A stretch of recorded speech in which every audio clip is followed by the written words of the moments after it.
কেউ কথা রাখেনি। ৩৩ বছরে কাটলো, কেউ কথা রাখেনি। ছেলেবেলায় এক বৈষ্ণবী তার আগমনী গান হঠাৎ থামিয়ে বলেছিল, শুক্লা দ্বাদশীর দিন অন্তরাটুকু শুনিয়ে যাবে। তারপর কত চন্দ্রভূক অমাবস্যা চলে গেল, কিন্তু সেই বৈষ্ণবী আর এলো না। 25 বছর প্রতীক্ষায় আছি। মামাবাড়ির মাঝি নাদের আলী বলেছিল, বড় হও দাদা ঠাকুর, তোমাকে আমি 3 প্রহরের বিল দেখাতে নিয়ে যাব। সেখানে পদ্ম ফুলের মাথায় সাপ আর ভ্রমর খেলা করে। নাদের আলী, আমি আর কত বড় হব?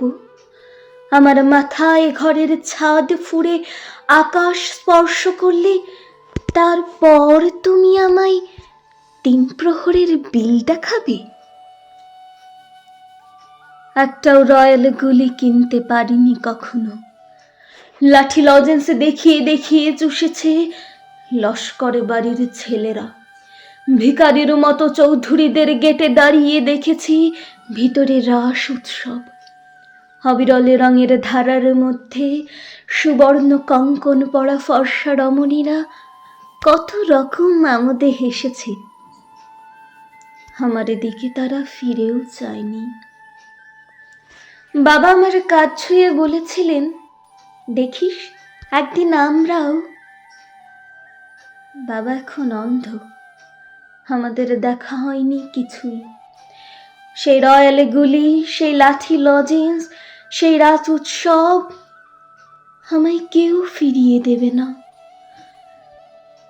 বুকের মধ্যে সুগন্ধি রুমালে রেখে বরুণা বলেছিল, যেদিন আমায় সত্যিকারের ভালোবাসবে সেদিন আমার বুকেও এরকম আতরের গন্ধ হবে। ভালোবাসার জন্য আমি হাতের মুঠোয় প্রাণ নিয়েছি। দুরন্ত শাড়ির চোখে বেঁধেছি লাল কাপড়।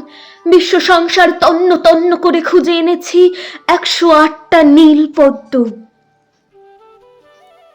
তবু কথা রাখেনি বরুণা।